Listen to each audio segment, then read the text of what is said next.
Hello and welcome to the Turf. I'm Brenna Green. This is our new weekend anchor, Travis Green. We are not related. The green team, baby. We're gonna have to say that a few times, people.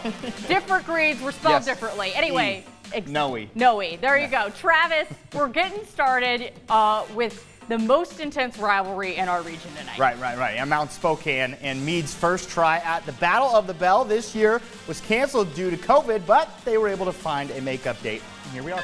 And here we are. So glad we got this rivalry in this year, Travis. Picked this up in the fourth quarter.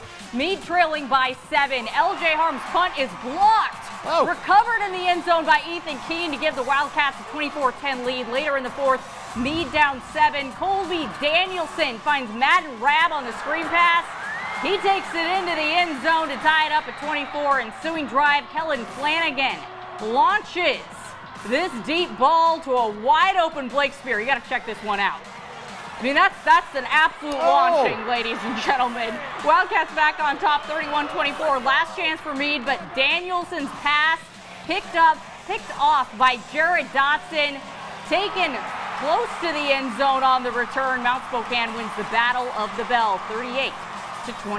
On to LC and Gonzaga Prep as the Bullpups continue to steamroll teams in our area. No different tonight.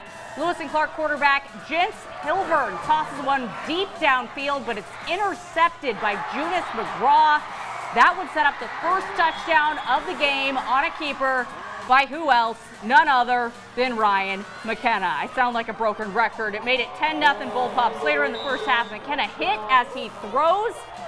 Guys, this is the second straight week he's going to complete an insane pass to Bo Howell. If you haven't seen the other one, go check out my Twitter.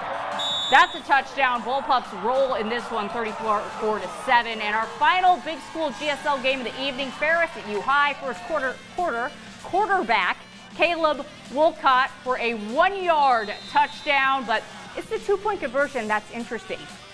Look at this formation. All the linemen to the right, they take the snap, throw left. Shane Skidmore to put the Titans up 8-0. Then off the Ferris punt. Last week, Dayton Thompson tried to field a punt off a bounce and muffed it. He's still got the green light, ladies and gentlemen, and he's got the green light in a big way. Playmakers will make plays. He finds some clear space all the way to the end zone. That's beautiful. Next Titans possession, Wolcott to Noah Warnicka with the dime, leading to another touchdown.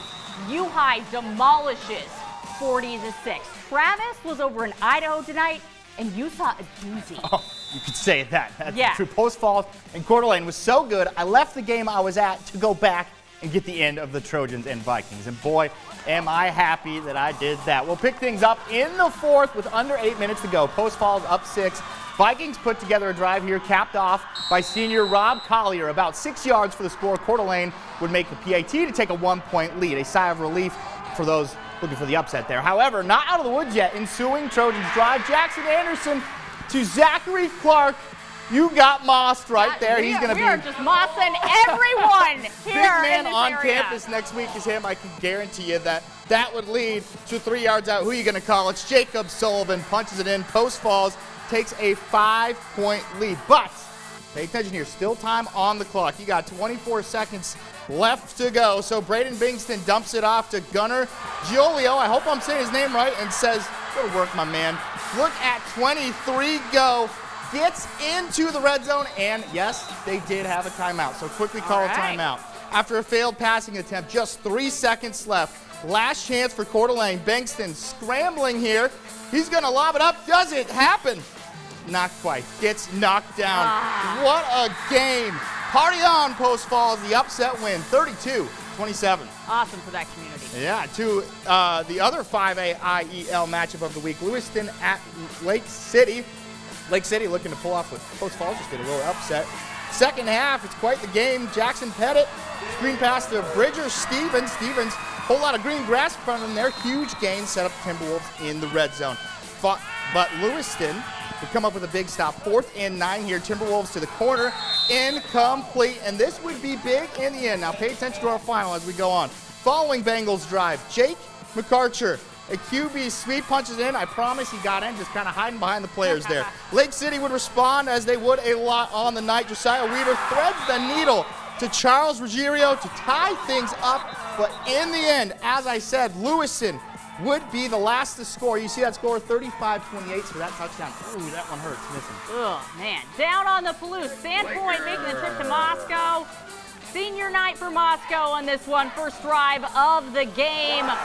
Leon Hutton intercepted by Jack Zimmerman, who takes it for the pick six to put the Bulldogs up early. Later in the first half, Jarrett Cox takes the handoff, punches it in for the TD. Sandpoint rolls in this one, 41-6. Nice matchup at the 3A level as 4-2 Timberlake hosted 5-1 Kellogg. Senior night for the Tigers got off to a rough start as Kellogg's Ripley Luna finds his brother Colby in the back corner of the end zone.